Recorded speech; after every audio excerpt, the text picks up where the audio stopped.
So then let's move on to the Hughie Fury fight.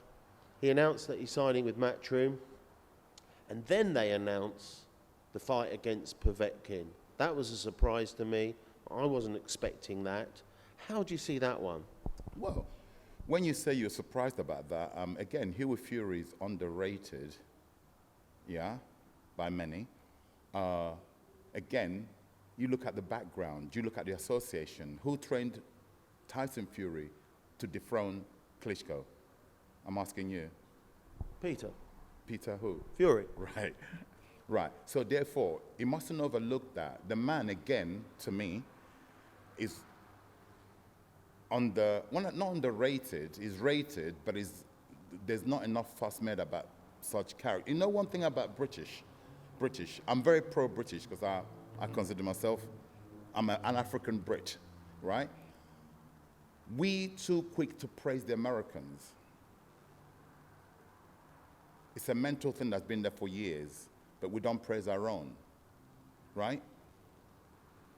I'll come back to the question. You just tapped onto something that I'm very passionate and vocal about. Now, we're quick to sing the praises of the Americans for years and years. It's a mental stigma that's there. Not with me, I don't suffer from that. Now, if Peter Fury was an American coach, his name would be put up there like God. Now, here we have a character who has done something. The fighter went in the ring and did it. Tyson Fury dethroned Vladimir Klitschko with ease. And the coach, let's not forget the coach, who instigated and had a plan for the fighter to execute, enabled for the fighter to be successful in dethroning somebody who hasn't lost a fight in 10 years in the name of Vladimir Klitschko. Now, I think more credit should be given to that man, Peter Fury. We have Anthony Joshua at the moment.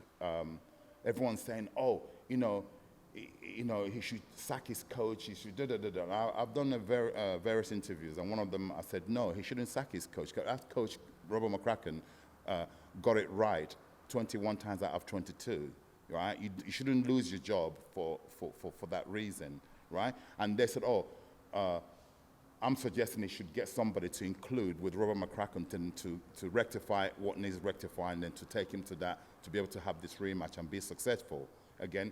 And we're looking at, I'm hearing about American names being mentioned and stuff like that. Again, we're doing it again, right? What happened to the likes of Peter Fury to be brought in, who's a master at training people to hit and not get hit? Yeah? In my opinion, someone like that. What happened to the likes of your Adam Booth, whom I rate very highly, who has done it numerous times with fighters, again, hit and not get hit?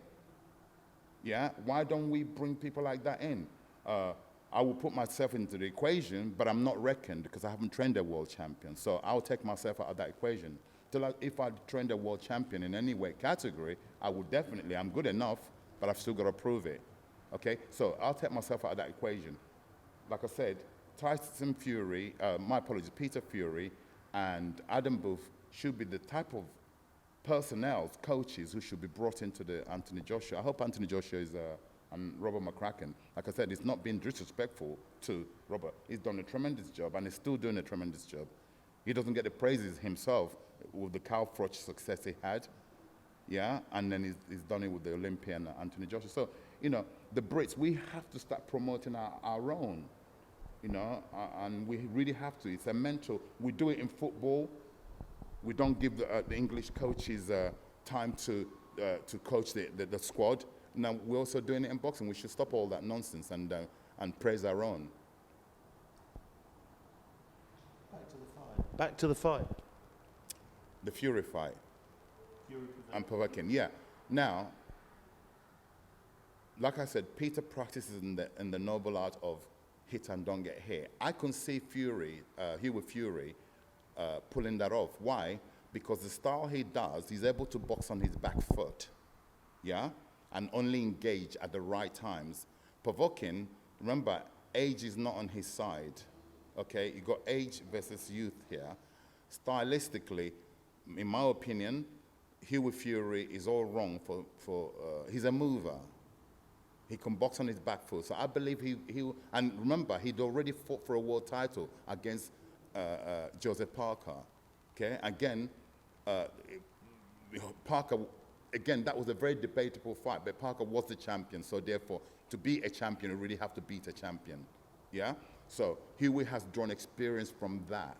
He's already had one go at trying to win the world title against a very credible opponent, and he's going to take all that experience also, coupled with his father training him. I think they'll beat Povetkin.